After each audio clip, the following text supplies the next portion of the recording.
अगर भारत एक dominating authority वाली पोजीशन पे था, कोई भी कंट्री जब इस पोजीशन से सीज फायर करती है तो बदले में वो कुछ लेती है। तो लोग सवाल लगातार पूछ रहे हैं हमने बदले में क्या लिया। बहुत लोगों को समझाने की कोशिश करता हूं, प्लीज इजराइल का एग्जांपल मत लो भाई। इजराइल जो हमास को या लेबनान को, हमास हिजबुल्लाह को या हुतीस को कूटता है, उनके पास कोई एयरफोर्स नहीं है, एडी नहीं है, नेवी नहीं है, जितने मर्जी बॉम्ब गिर दो लोगों को मार दो, यहाँ वो हो नहीं सकता।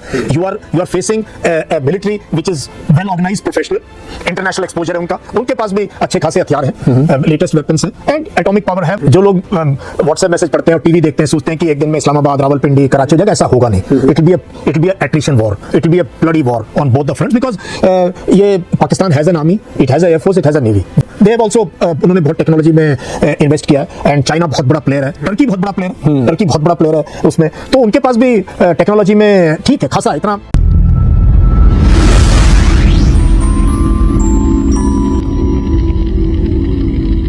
जो सीज फायर हुआ, जिन हालात में उसको लेकर अभी भी कई सारी थ्योरीज हैं। इंडिया का पॉइंट ऑफ व्यू ये है कि हमने जब उनके एयरफील्ड को अटैक किया और उनको लगा कि नई चीजें उनके हाथ से निकल रही है और वो मजबूर हुए, तब डीजीएम ने उन्हें कॉल किया। पहली बार फोन पिक नहीं हुआ लेकिन दोबारा बात हुई। हमारा ये पॉइंट ऑफ व्यू है। अमेरिका ने, ट्रंप ने पहले कहा कि नहीं मैंने करवाया, हालांकि कल वो अपनी बात से पलट भी गए।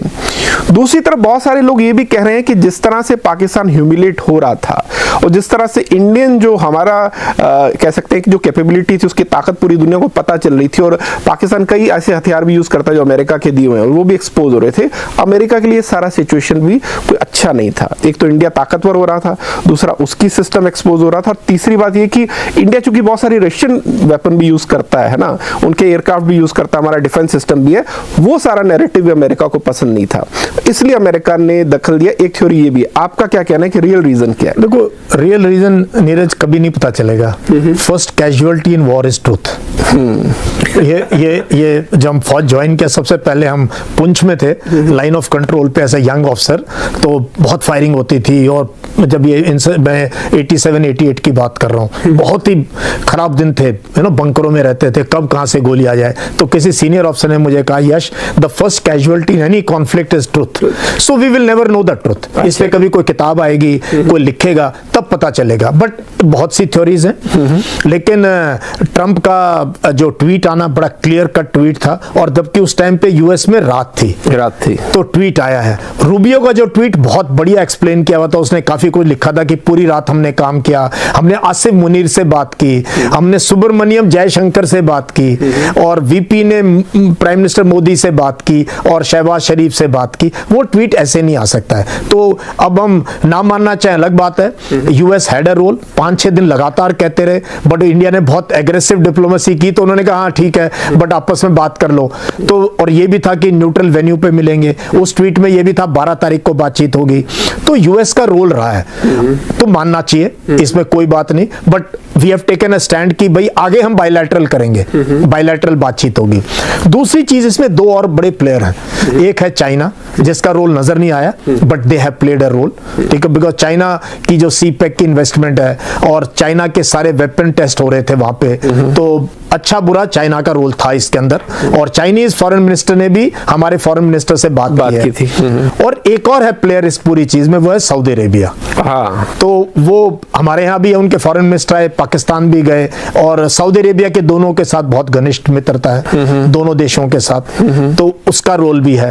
तो कहीं ना कहीं आई थिंक कहना बड़ा मुश्किल है, बट थोड़ा तो आपको लगता है, सिर्फ सॉरी बीच में बोल रहा हूं, आपको लगता है कि वो ट्रिगर पॉइंट क्या था, अगर जहां से सीज फायर इनिशिएट भी हुआ, क्या पाकिस्तान मजबूर हुआ, या जैसा कुछ लोग किराना हिल्स का भी रेफरेंस देते हैं कि वहां कुछ ऐसा हुआ, उसके बाद जो सिचुएशन हुई और इंडिया को ऐसा कुछ मिला, सिग्नल मिले, ऐसी इंफॉर्मेशन मिली कि पाकिस्तान कुछ नेक्स्ट स्टेप पे जा सकता है, और उसकी बात अमेरिका तक पहुंची, फिर अमेरिका को इंटरवीन करना पड़ा।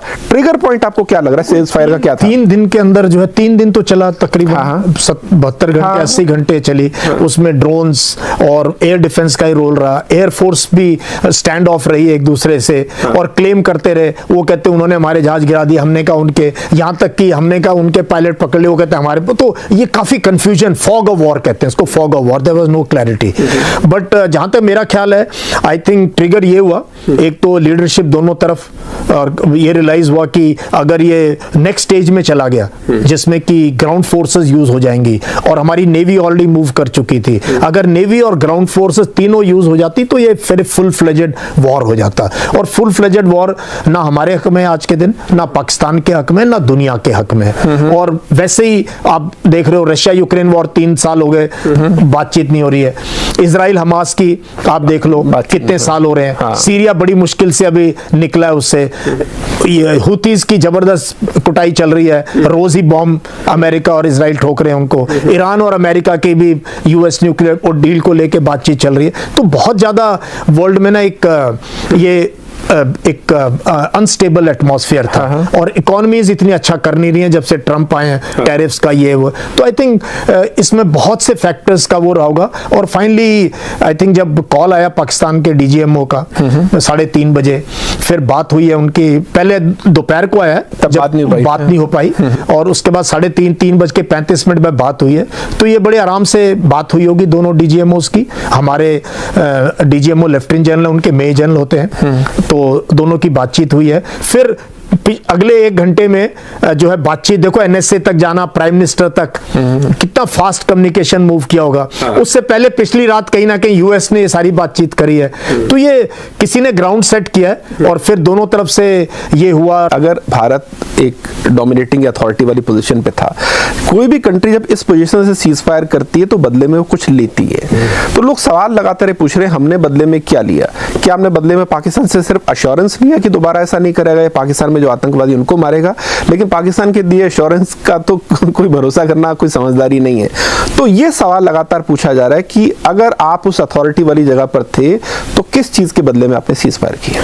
अगेन ये कोई बताएगा थोड़ी आपको। दीज आर मतलब absolutely top secret.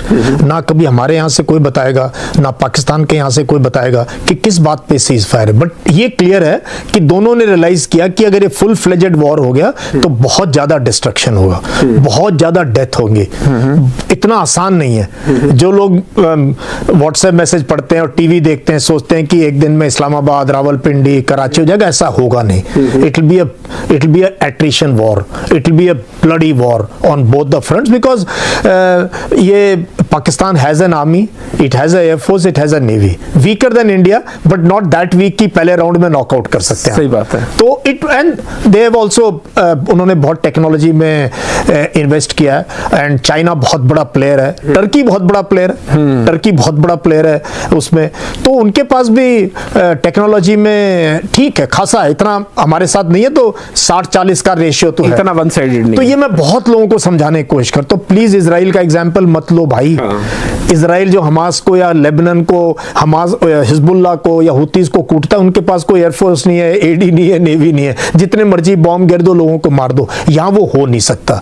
You are facing military which is well organised, professional, international exposure है उनका, उनके पास भी अच्छे खासे हथियार हैं, लेटेस्ट वेपन्स हैं एंड एटॉमिक पावर है। वो तो उस पर आगे बात करेंगे उसका क्या। बिल्कुल बिल्कुल। अब सर यहीं पर सवाल ये आता है कि अगर हम सीज फायर के लिए रेडी हुए और हमने पाकिस्तान को कुछ नुकसान पहुंचा, इसके हमने जिक्र कर लिया, तो जब ये ऑपरेशन सिंदूर हुआ होगा तब एक ऑब्जेक्टिव तो दिमाग में होगा सरकार के भी और आर्म फोर्सेस के भी। आपको क्या लग रहा है वो ऑब्जेक्टिव हमने तब तक अचीव कर लिया था? ये दूसरे शब्दों में कहूं कि जितना नुकसान इन 3 दिनों में पहुंचाया, इतना पाकिस्तान को बैकफुट पर लाने के लिए काफी है? क्या इससे वो घबरा कर वो नहीं करेगा जब तक कर रहा था? ये कहना बहुत मुश्किल है कि भाई, क्योंकि कोई हमने ऑब्जेक्टिव स्पेल नहीं किया। क्या हमने कोई ऑब्जेक्टिव स्पेल किया? वही मैं आपसे पूछ रहा हूं, ऑब्जेक्टिव क्या रहा? कोई ऑब्जेक्टिव स्पेल ही नहीं किया। हमारा ऑब्जेक्टिव था एक मैसेज कन्वे करना। हमारा ऑब्जेक्टिव है पाकिस्तान को डिजिस्ट करना कि भाई आप जो है ये जिहादी फैक्ट्री बंद करो, ये टेरर फैक्ट्री बंद करो। एक्चुअल तो यही है, अगर पाकिस्तान ये बंद कर दे तो हमारी क्या प्रॉब्लम है? भाई हमारी किसी पॉलिसी में आज तक कभी किसी प्रधानमंत्री ने कहा कि पाकिस्तान को बर्बाद कर देंगे, पाकिस्तान को तोड़ देंगे, सबको मार देंगे? तो कभी हुआ ही नहीं। वो एक इंडिपेंडेंट कंट्री है और हमारे नेबरहुड में वहीं रहेगा, कहीं जाने वाला है नहीं।